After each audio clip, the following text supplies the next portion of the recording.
ndugu yangu sema ashhadu an la ilaha illa Allah wa ashhadu anna Muhammadan Rasulullah. Sema nimekubali kwa moyo na kushuhudia kwa mdomo ya kwamba hakuna mtu, hakuna Mungu, hakuna Mola apasaye kuabudiwa kwa haki isipokuwa Allah, Mwenyezi Mungu mmoja tu. Na nakubali kwa moyo na kushuhudia kwa ulimi ya kwamba Muhammad ni mtume wa Mwenyezi Mungu. Na nashuhudia ya kuwa Isa Yesu ni mtume wa Mwenyezi Mungu, si Mungu, si mwana wa Mungu. Mungu nimeamini, niongoze katika Uislamu. Ihdina siratal mustaqim. Takbir. Allahu akbar.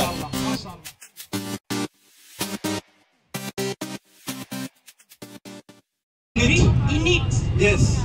this prophet that is supposed to guide them. Yes. Where is it?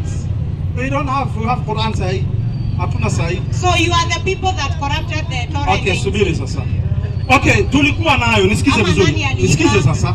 Tulikuwa nayo, sahi hatuna. Swali ilienda wapi ndo ungeuliza, sawa eh? Kwa kuwa hatuna sahi. 11 aya yake 110 Qur'ani. Kuna wale walimfuata Nabii Muhammad, kisha kuna wale walimkataa Nabii Muhammad, wanasema tunafuata Musa. Hao wanafunzi wa Musa sikiza walifanyaje? Suratul Hud aya 110. Suratul Hud. Nasema hivi, naam, na kwa yakini tulimpa Musa kitabu kizuri sana ya Taurati, lakini zikatiwa hitilafu ndani yake, na hao wafuasi wake, hao wanaodai kwamba wao ni wafuasi wake, kwa uzushi wao. Kwa hivyo sio sisi, kuna wale wanadai wao ni wafuasi wa Musa wakaharibu. Kama vile saa hii tuko na watu wanadai ni wafuasi wa Yesu, ni wa Kristo, pia wao waliharibu Injili. Kwa hivyo wafuasi ndio waliharibu Taurati na wafuasi ndio waliharibu Injili. Walipoharibu, waliharibu aje? Sura ya 6 aya yake 60 ngapi? 91. 61. Waliharibu vipi sasa? How have they corrupted the book? What procedures did they use to corrupt the book? Tena si Waislamu, ni wale wanadai wao ni wafuasi wa huyo Musa, na wale wanadai wao ni wafuasi wa Yesu. Kwa uzuri sasa, kwa bahati nzuri, wale wanaodai wao ni wafuasi wa Yesu wamekaa juu ya meza, wameharibu Injili, wanajifanya wanafuta mdomo. Na mliharibu. Yani wanaenda kukorrupt kitabu ya Allah, kisha wanakuja juu ya meza wanauliza iko wapi? Yani mnaenda kuharibu kisha mnatuuliza sisi. Soma hiyo. Anasema hivi, na Mayahudi. Na nani? Mayahudi wanaodai ni wafuasi wa Musa walifanyaje? Hawakumheshimu Mwenyezi Mungu Allah kama inavyotakiwa kumheshimu.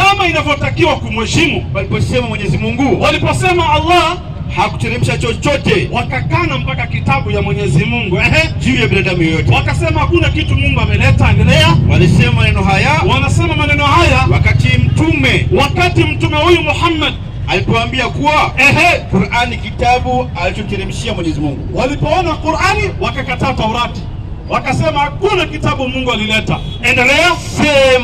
Sasa waambie, sema nyinyi, ni nani aliyeteremsha kitabu? Nani aliyeteremsha kitabu? Alichokileta Musa. Bila shaka ni Allah ndo ameteremsha hiyo kitabu chenye nuru na uongofu kwa watu. Mlichokifanya nyinyi wafuasi wa Yahudi, nyinyi mlichokifanya juzu. Waligawanya juzu. Endelea. Zenye vile mnavyotaka idhihiri. mkadhihirisha zile mnataka idhihiri, mkadhihirisha na yaliyo mengi mkayaficha, na yaliyo mengi mkaficha. Kwa hivyo mengine wakaweka wazi, mengine wakaficha. Sasa yale walioyaficha wameyaficha mpaka leo, tunasubiri wafichue walete. Na kuna yale walidhihirisha ambayo ni kidogo, na mengine wakayachanganya wakatia mkono. Qur'ani 5 aya 28, natia msumari wa moto tena. 5:28. Injili nayo ilifanywaje? 5:28. Hata pesa ananielewa, anataka kusilimu lakini anaogopa. Nini kinachomwogopesha? Anaogopa Yusufu. Anaogopa Joseph Nasema hivi, ama boyfriend wake ni Mkristo, ndio maana anaogopa. Shida hiyo. Qur'an Silimu wanaume wa Kiislamu wako wengi. Soma hiyo. Suratul Maida, sura ya 5. Inasemaje? Aya 20 sivyo? Soma. 28. Inasemaje? Kama utanyosha mkono wako kwangu. 29. 29. Inasema hivi, naam. Hii habari kabla Habil. Sura ngapi unasoma? 5. Hapana, sura ngapi unasoma? 5, Suratul Maida. Aya ngapi? Umesoma 29. Endelea. Ni Habil na Habil. Hapana, sura ya 5 aya 29. Habil na Habil. 3:29 basi. 3:29 kama sijakosea. 3:29. Imran 3:20 na ngapi?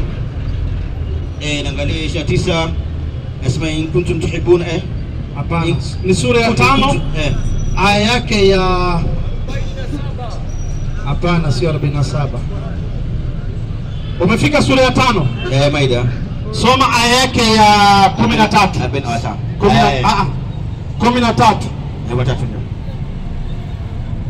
13. Inasemaje? Ndio hii. Soma. Sema hivi,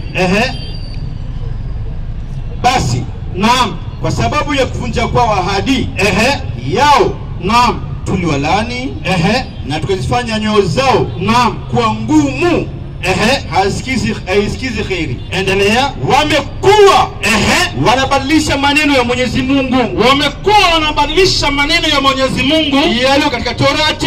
Walikuwa wanafanya kazi ya kubadilisha maneno ya Mwenyezi Mungu yaliyo katika Torati na Injili. Mpe. Sasa nisikilize kwa umakini. Wale waliodai wao ni wafuasi walifanya kazi mbili. Kazi ya kwanza ni kuficha, na kazi ya pili ni kubadilisha maneno ya Mwenyezi Mungu. Waliyaficha yale ambayo hawayataki, wakadhihirisha yale wanataka, na wakabadilisha maneno ya Mungu, kugeuza kabisa. Verse inasema hivi, wakaedit, wakageuza. Waliofanya hiyo kazi walifanyia hiyo kazi kitabu ya Injili na Taurati. Waliofanya hiyo kazi ni wale walidai wao ni wafuasi wa Yesu, wale waliodai wao ni wafuasi wa Musa. Swali nauliza, are you among the followers of Jesus? Wafuasi wa Yesu ni wewe? Si mimi ni mfuasi wa Yesu. Mbona ulifanya hiyo kazi ya kubadilisha? Unipatie, unajua aje nimebadilisha. Bring me the original and then we compare. Haya sawa, nilijua hivi. Nini? Ngoja kidogo. Nilijua hivi mlibadilisha, nisikize. Natoa analog. Natoa fact. Nilijua mlibadilisha hivi. Yesu ni ngapi? That is not my question. Ndio nakueleza vile ulivyobadilisha, ndio nataka nikuonyeshe. Yesu ni mmoja. Tunajua Yesu mmoja alipewa injili ngapi? Moja. Lakini hii Biblia mlioleta injili ni ngapi dada? 4. The gospel is one. Mpe arudi. Mpe tuone kama ni 1. Mpe tuone kama ni 1. Mpe tuone kama ni 1. Umesema 1, acha tuone. Unisomee. Mpe kwanza, sio unisomee, mpe tuone. Ulisema 1 kwanza, mpe asome. Mpe kwanza asome. Soma Mathayo 0:0, Marko 0:0, Yohana 0:0. Injili kama alivyoandika nani? Injili ya kwanza nani aliandika? Hivi. Dada, pay attention. Pay attention hapo. Pay attention. Mathayo hapo juu. Inasema hivi. Injili. Ati nini? Injili.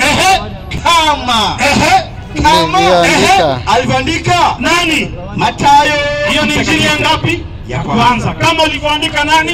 Mathayo mtakatifu. Ya pili enda Marko. Ya pili. Injili. Hiyo ni ya pili, Injili Kama alivyoandika nani? Marko. Hiyo ni ya ngapi? Marko mtakatifu ya pili hiyo. Hiyo ni ya pili. Ya kwanza ni kama alivyoandika Mathayo, ya pili kama alivyoandika Marko.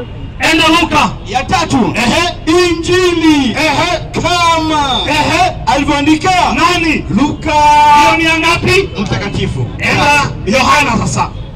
Injili kama alivyoandika nani? Yohana mtakatifu. Yani tumeona wanne na kila moja inasema Injili kama alivyoandika Mathayo, Injili kama alivyoandika Marko, Injili kama alivyoandika Luka, Injili kama alivyoandika Yohana. Injili 4 imeandikwa na watu 4 tofauti. Swali yangu sasa, tumepata kama alivyoandika Mathayo, tumepata kama alivyoandika Yohana na Luka na Marko. Swali, iko wapi Injili aliyoiandika Yesu? Sasa 12. Sikiza swali yangu, umesikia swali yangu? Iko wapi Injili kama ya Yesu, kama alivyoandika Yesu? Iko wapi?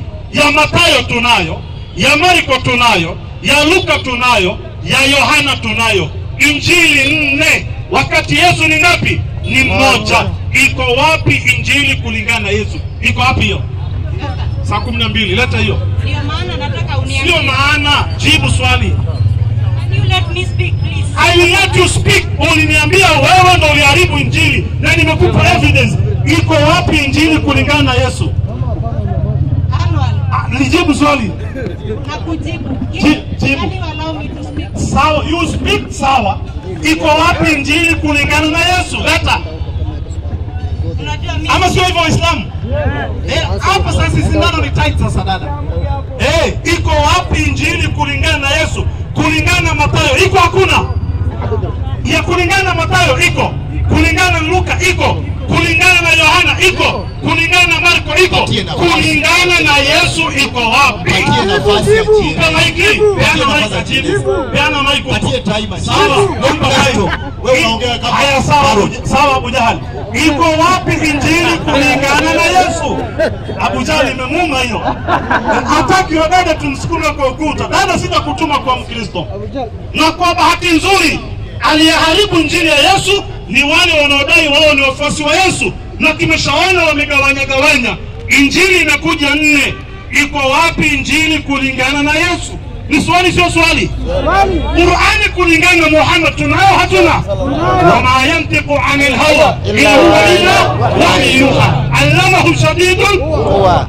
Iko wapi Injili kulingana na Yesu? Wachana hao watu 4. Ya Yesu iko wapi? Ya Yesu mbuzi ilikula mali zake. Jibu swali dada Paris.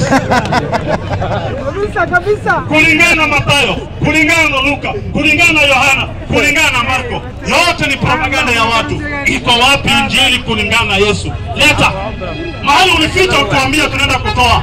Utueleze kama uliacha kwa spoil tuambie. Hakuna mkutano anakuambia kama unataka soda pia useme.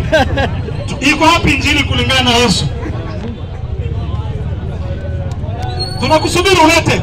Nangojea unyamaze unipe time ya kuongea. Sio kunyamaze, leta. Aleta zilete. Alete. Tuitisha tulete. Sasa mbona inafika kwako unakataa? Leta Injili kulingana na Yesu. Kama huna sema, ulipeleka wapi? Kwani wakati alikuwa anatuuliza tulete Taurati, tulete Injili, alisema hakusema? Sasa tumegundua kumbe Injili yetu na Taurati yetu kama Waislamu walioharibu ni wale wanadai wao ni wafuasi. Sasa kwa kuwa mliharibu, mlipeleka wapi? Kama unahitaji fair sema, tukutume ulete. Iko wapi Injili kulingana na Yesu? Jibu swali sasa. Umemaliza? Nimemaliza, jibu. So please can you keep quiet? Mimi nimekeep quiet nasubiri Injili. For at least 30 seconds please. Haya nimenyamaza, leta. 30 seconds. Haya nimenyamaza, leta. Sawa, nisomee 6:115. 6:115 kitabu gani? Qur'ani nasoma Takbir. Allahu Akbar. Mimi nimenyamaza. Ameenda kwa Qur'ani. Qur'ani sura al-An'am. Sura al-An'am sura 6 aya 115 Allah anasema, na yametimia maneno ya Mola wako kwa ukweli na uadilifu, hakuna awezaye kuyabadilisha maneno yake. na yeye ndiye asikiaye na ajuaye.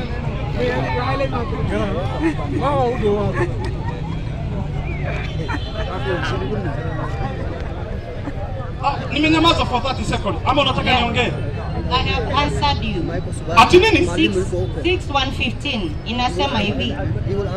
Na yametimia maneno ya Mola mlezi wako. Ndio gani hiyo iliyotumia? Kwa kweli na uadilifu. Sasa Qur'an yetu. Hata yetu pia unataka kutufundisha. Haya angalia basi. Ya Biblia imeshindwa, Taurati, Injili imeshindwa. Unataka kufundisha pia yetu. Haya tufundishe. Haya ongea sasa. Ongea sasa. Mimi hata sikufundishi. I just want you to give me time to finish reading. Finish reading hiyo ni Qur'ani yetu lakini sio Biblia. Mimi nimekuuliza Injili. Taurati. At least ungesoma Injili inasema hiyo maneno ingekuwa ina make sense. Hiyo maneno ni Qur'ani ndio haiwezi badilishwa. Allah anasema inna nahnu nazzalna dhikr wa inna lahu.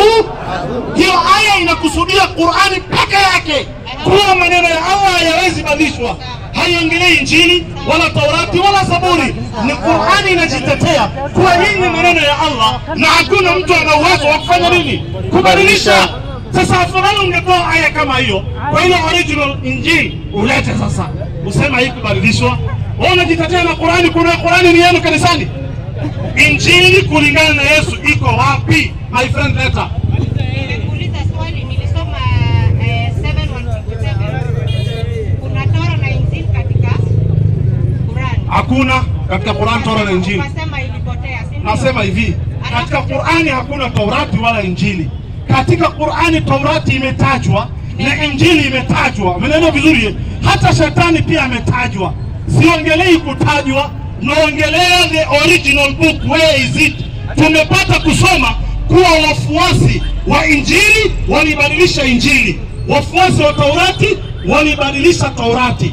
Swali nikauliza, wewe ni mfuasi wa Yesu? Akasema naam, mimi ni mfuasi wa Yesu, mfuasi wa Injili. Nikamuuliza iko wapi Injili kulingana na Yesu? Iko wapi? Where is it?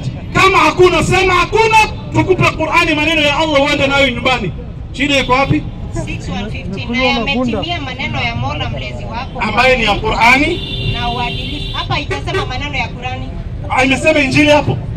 Ngoja umesikia Injili hapo? Na yametimia maneno ya Mola mlezi wako kwa kweli na uadilifu. Murado aya Qur'ani dada. Ngoja usisumbuke na. Hebu kidogo. Hapana awezaye kuyabadilisha maneno yake. Maneno ya Qur'ani hakuna. Ni maneno ya Allah, Injili ni maneno ya Allah, Qur'ani ni maneno ya Allah. Qur'ani ni maneno ya nani? Kulingana na Uislamu. Qur'ani ni maneno ya nani? Ya Allah kulingana na Waislamu. Uko tayari kuamini maneno ya Allah? Let me finish. Yaani kwa vile hataki anasema ni maneno ya Allah. Kulingana na Waislamu. Kulingana na Waislamu, Qur'ani ni maneno ya Allah na Zaburi. Injili. Endelea. Akiamgu raha kwa Muislamu. Raha sana. So the Quran is the word of God according to Muslims. The Injil is and the the word. Quran. Yes. And here, your word, the word of Allah in the Quran says, na yametimia maneno ya Mola. Hiyo iliyotimia ni gani? Kwa kweli na uadilifu. Hapana hawezi kubadilisha maneno yake kabisa. Ambayo ni Qur'ani. Sasa imeandikwa Qur'ani hapa. Sasa aya mpendo mradi wa aya. Qur'ani sio maneno ya Injili, Qur'ani si maneno ya Taurati. Qur'ani ni maneno ya Mwenyezi Mungu aliyoletewa Muhammad. Ustadhi, tupe Kiswahili nyepesi elewa. Soma ya Kiswahili nyepesi. Kiswahili nyepesi ndio inasemaje? Na limekamilika neno la Mola wako. Na limekamilika neno la Mola wako. Yani limekamilika neno la Mola wako. Nalo ni Qur'ani. Ati nini? Ni Qur'ani. Ati nini? Nalo ni Qur'ani. Sema ni Injili. Ni Qur'ani. Ni Qur'ani. Tulia. Si Injili. Sasa according to the Bible, we have Gospel, Injil according to Matthew, according to Mark, according to Luke, according to John. Our simple question is, where is the Injil according to Jesus? That was our question. Ama iko hivyo? Ndivyo. Kama tungeulizwa iko wapi Qur'ani ya Muhammad, tunayo hatuna? Qur'ani aliyoletewa Muhammad tunayo hatuna? Tuko na Qur'ani ya Mathayo? Tuko na Qur'ani ya Luka, tuko na Qur'ani ya Yohana, tuko na Qur'ani ya Marko, tuko na ya nani? Muhammad sallallahu alaihi wasallam.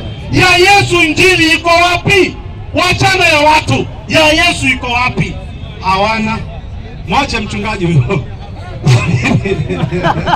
Waislamu takbir. Allahu akbar. Sasa na Paris leo ameajika. Aibu amewacha mic. Injili ya Yesu hakuna, anaanza kungangania aya ya suratul Nahl. Suratul Nahl. Suratul An'am. Anasema hapo ndo Qur'ani injili iko. Waislamu takbir. Sasa nataka Mkristo wa mwisho aulize swali ya mwisho kisha nimjibu kisha ndo niongee na Waislamu. Mkristo wa mwisho mpe huyo kaka ndo alikuja mbele. Huyu. Mpe huyo. Kaka habari yako? Unaitwa nani? Naitwa Joshua. Joshua kwa sababu ya time. Uliza swali straight, mimi najibu straight na combine na swali ya huyu. Sawa. Uliza swali yako. Nataka nisomee Quran 43 61. Mpe akusomee 43:61 Qur'ani msomee. Ukishamsomea aulize swali na huyu pia aulize swali. Zote mbili ni wajibu. Wote wawili ni wajibu maswali zao, na kama Allah atawajalia kuelewa basi watapiga shahada. Na kama yuko anayetaka kuwa Muislamu, yuko kama mtu anataka kuwa Muislamu, anataka kujoin Islam, akuwe Muslim, kiti iko pale, njoo silimu. Upige tu shahada ashhadu an la ilaha illa Allah, basi usilimu. Boni mpatieni kiti, amekuja huyo Boniface. Aisoma hiyo aya, aulize swali. Amesema Qur'ani sura ya 43 61 sura Zukhruf aya ya 41. 61 nasema stara. Wa innahu la'ilmu sa'a. Wa innahu. Nasema hivi.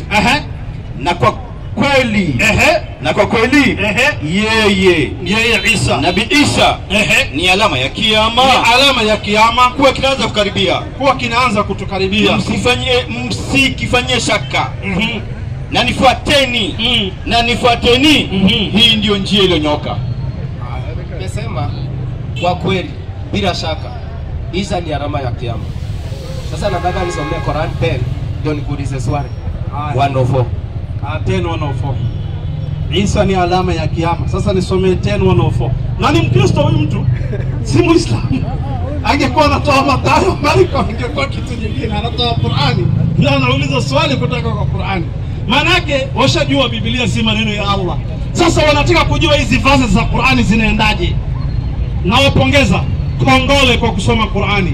Hongera. Someni sana Qur'ani, punguzeni speed ya Biblia. Mtasilimu. Ama sio hivyo Waislamu? Yep. Wapunguze speed ya kusoma Biblia. Wasome sana kitabu gani? Qur'ani. One day one time watasilimu inshallah. Na Paris hivyo endelea. Ndio nilika kusilimu. Soma hiyo 6:115, endelea kumaliza mpaka mwisho. Soma Qur'ani vizuri, Biblia wachana nayo mpaka upate injili kulingana na Yesu, ndio urudi kusoma Biblia. Aya inasema hivi. Inasemaje? Qur'ani sura Yunus. Sura ya 10 aya 104 inasema hivi. Inasemaje? Sema enyi watu wa kitabu. Ikiwa nyinyi mnaoshaka katika dini yangu, naam, basi mimi si waabudu mnaoabudu nyinyi badala ya Mwenyezi Mungu kabisa, badala ya Mwenyezi Mungu anakufisheni. Naam, basi na nyinyi muabuduni huyo mwenye ufalme huyo wa kuisha na kufisha. Naam, na nimeamrishwa niwe miongoni mwa wanaoamini. Haya, swali yako sasa.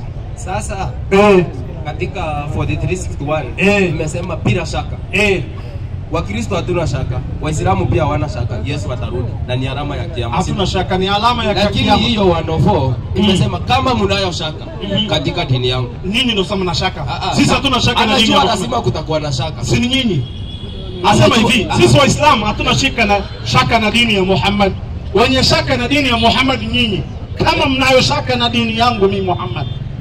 Sasa ndio nakwambia.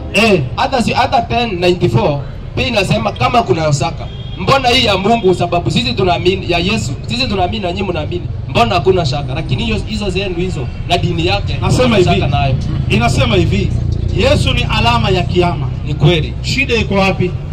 Hapa hakuna shaka. Maana yake kiyama ili ifike, kwanza Yesu atarudi. Akisharudi Yesu, tunajua kiyama imefanyaje, imekaribia. Ni kweli. Kiyama imefanyaje? Imekaribia. Na Yesu sio the only sign of the day of judgment. Hapana. Yeye sio peke yake ndo alama. Alama nyingine ni kupatikana kwa Dajjal. Alama nyingine ni kutokea kwa Juju na Majuju. Alama nyingine ni jua kutokea mashariki kwenda, kutokea magharibi kwenda mashariki. Ngoja kidogo. Alama za kiyama zile kubwa ziko 10. Na Yesu ni one of them. Nisikize vizuri. Yesu ni one of them. Sawa Na kuna alama ndogo ndogo nyingi tu. Mfano hizi magorofa, wanawake kutembea uchi, yako mingi. Hizo alama zote Yesu ni one of them. He is not the only sign. He is not the only sign. Yeye sio alama peke yake ya kiyama, ni one of alama za kiyama. Tumeweka kando, tunaamini. Na tunaamini Yesu atarudi. Kisha kuna dini ya Muhammad. Sisi hatuna shaka. Wewe mwenye shaka, inafaa sisi tukutoe shaka. Sio watu wote lazima wasilimu. Lazima kuna wale wako na shaka, hawataki kuwa Waislamu. Contain watu wote. Nyinyi ambao mko na shaka na dini ya Muhammad ambaye ni Uislamu, tunataka kujua shaka yenu ni gani, tuwatoe shaka, tuwatoe taka katika masikio, mrudi msilimu. Shaka yako juu ya Uislamu ni nini? Shaka yangu ni katika dini yetu. Sijauliza yenu juu ya Uislamu. Ndio nakwambia. Niko na shaka ndio nakwambia. Nitoke kwangu nikoche hapo. Shaka yangu ni sisi wa Kristo. Ukidivorce haufai kuoa wala bibi yako hafai kuolewa. Ukidivorce sasa nimeoa mke wangu tumeachana. Haya. Asifai kuoa na ni sin. Ngoja. Hiyo maneno ya kusema ukidivorce hufai kuoa ulitoa wapi? Iko wapi? Mahali ulitoa ndo tunataka kuona. Iko katika mahali. Nikikuonyesha mahali inasema ukidivorce unafaa kuoa. Kwa hiyo Biblia yako. Kwa hivyo hii ndoa yenu ni ya uongo. Wacha nikuonyesha ukidivorce unafaa kuoa. Nasema hivi, umeniambia hivi, shaka yako ni hivi. Sisi wa Kristo ukidivorce hujanijibu bado. Sana kujibu nisikize. Umesema hivi shaka yako. Hiyo iko swali. Umesema shaka yako. Nasema hivi, umesema shaka yako ni kuwa wewe Mkristo ukidivorce ufai kuoa. Sasa shaka inatokea Waislamu wakidivorce wanaoana tena na wamedivorce. Sawa So ikatokea shaka hapo, si ni kweli? Nikakuuliza sasa, hii yetu ya kuoana after divorce, mwanamke anaenda kuolewa kwingine na mwanaume anaenda kuoa kwingine, yetu nitakutolea evidence kwa Bible yenu. Mimi hiyo iko swali yangu. Hebu ngoja usigeuze swali yangu. Ngoja kidogo. Umesema hivi. Ngoja kidogo. Hii ya kudivorce shida yako ni nini? Mimi nimesema, yani umeniambia nikupea shaka nyingine, lakini iko swali. Hii ya kudivorce shaka yako ni gani? Mimi niko na shaka kwa sababu kwetu ni mbaya. Ni mbaya. Muhammad alidivorce na alioa zaidi ya bibi 10. Nyinyi mnavaa kuoa wanne. Hiyo haikuwa swali. Bado usiende. Sasa wewe subiri. Hii ya kudivorce hufai kuoa ulitoa wapi? Sasa hiyo iko swali. Hiyo niuliza nikusaidie kwanza. Mpe nikusaidie. Kumbukumbu la Torati 24:1. Alisema mtume alidivorce na akaoa. Wao wakidivorce hawaoi. Mwanamume akidivorce anakaa bachelor mpaka afe. Na mwanamke akidivorcewa anakaa bachelor mpaka afe. Afadhali uzini kuliko uoe kwao. Afadhali come stay kuliko uoe mwanamke amekuwa divorce. Hiyo ndio mafundisho yao. Na sijui walitoa wapi.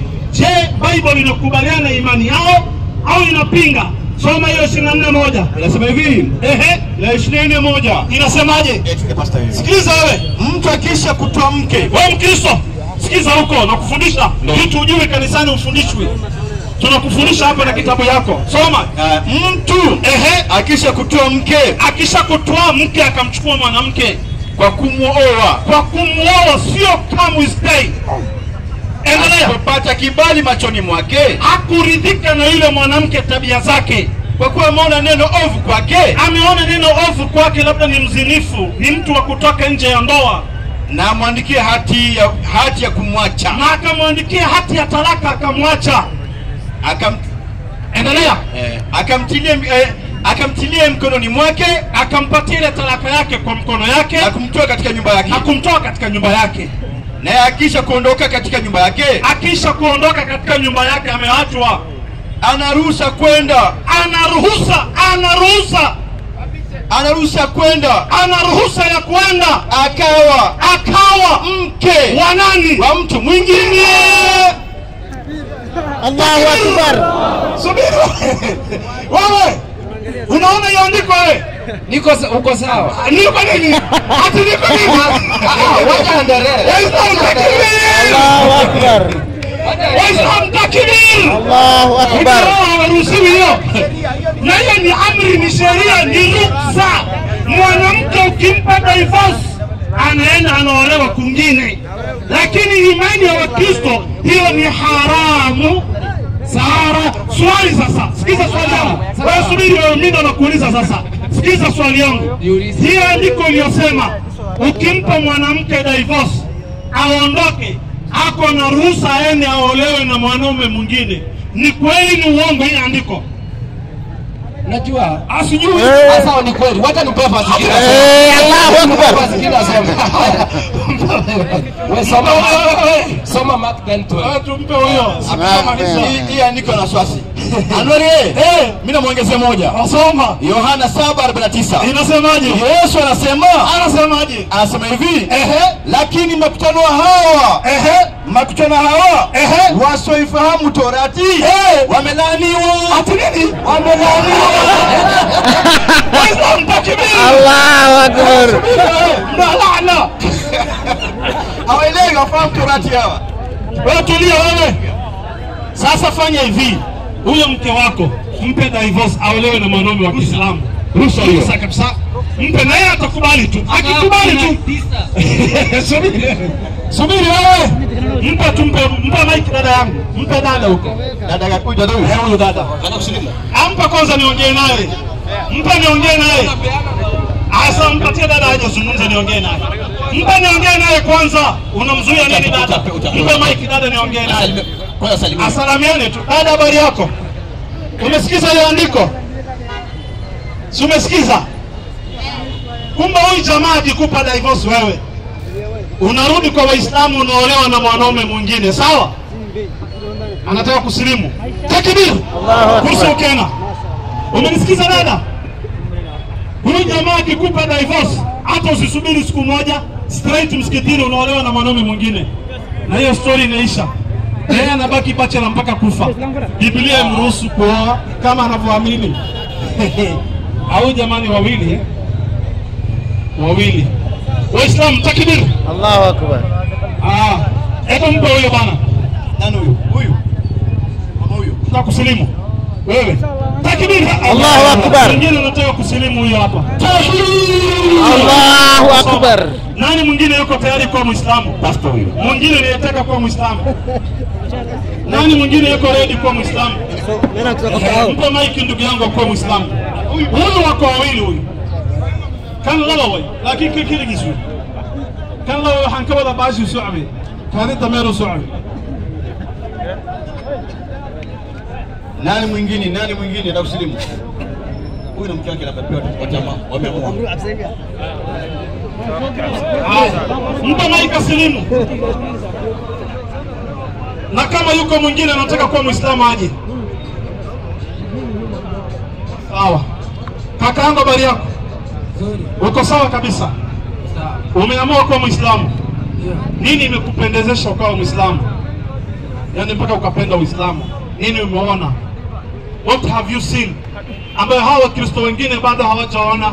Ungependa pia waone ndio wao pia wakuwa Waislamu. Mimi najua Mungu ni mmoja. Mungu ni wapi? Turka wahid. Unajua Mungu ni mmoja. Na umesikiza Waislamu wanafundisha Mungu ni mmoja. Ndio. Ukapenda hiyo mafundisho. Uko tayari kuwa Muislamu? Ndio. Kabisa. Takbir. Allahu Akbar. Nani mwingine yuko tayari? Dada yangu pia yuko tayari. Tulia kidogo, usiende. Dada, uko ready kuwa Muislamu? Bado Haya, na wewe dada yangu habari yako? Ungependa kuwa Muislamu? Bado. Kuwa Muislamu nitanunua machungwa. Ati nini? Kaka yangu habari yako? Muislamu Unataka kuwa Muislamu? Kutoka kwenda wapi? Na wewe sasa ni nani? Ai, uongo hiyo. Hebu njoo, unaitaka kutoka katika Uislamu. Njoo. Uongo. Unasema nini? Anasema mimi nataka Lakini anasema nataka kutoka. Nataka kutoka. Haya. Rafiki yangu kwa Muislamu ni very simple, sawa Onyesha moja pekee. Mkono wa kulia. Sema maneno ifuatayo. Hayati ilaha lulat. Qofba dinta soo galaya. Shahaada qabsanaya. Marka istighfaarka la badsado dambiyada yareero la galay ilaahay halaga dalbado cafis. Marka insha Allah qof markuu dinta soo galayo arrimo badacaysa. Marka insha Allah samooyin way fureeyeen. Hay ndugu yangu sema ashhadu an la ilaha illa Allah wa ashhadu anna Muhammadan Rasulullahi. Sema nimekubali kwa moyo na kushuhudia kwa mdomo ya kwamba hakuna mtu, hakuna Mungu, hakuna Mola apasaye kuabudiwa kwa haki isipokuwa Allah, Mwenyezi Mungu mmoja tu. Na nakubali kwa moyo na kushuhudia kwa ulimi ya kwamba Muhammad ni mtume wa Mwenyezi Mungu, na nashuhudia ya kuwa Isa Yesu ni mtume wa Mwenyezi Mungu, si Mungu, si mwana wa Mungu. Mungu nimeamini, niongoze katika Uislamu. Ihdina siratal mustaqim. Takbir. Allahu akbar. Mashaallah, mashaallah, mashaallah. Mashaallah, mashaallah. Mashaallah. Ushakuwa Muislamu ndugu yangu. Kwa hayo maneno, ungependa jina gani? Muhammad. Jina gani? Muhammad. Hebu rudia tena nisikie, jina gani? Muhammad. Na mbele ulikuwa unaitwa nani? Kelvin. Sasa Kelvin tumepiga X. Unaitwa Muhammad. Ama Kelvin Muhammad. Muhammad Kelvin. Muhammad Kelvin kuanzia leo. Sawa Muhammad ni neno inatokana na neno hamada, mwenye kushukuriwa kwa tabia yake njema na maneno yake njema na tabia yake nzuri. Kwa hivyo unafaa kuwa kama Muhammad, umuige Muhammad, uwe na maneno mazuri katika watu, uwe na tabia nzuri, uwe na mwenendo nzuri. Umenipata vizuri? Na isikutingishe ulimwengu. Umeingia Uislamu kwa sababu umeamua kwa moyo wako, si ni kweli? Basi mambo ya ulimwengu sikutingishe. Sawa ndugu yangu, karibu katika Uislamu. Chukua kiti, kuja upande huu.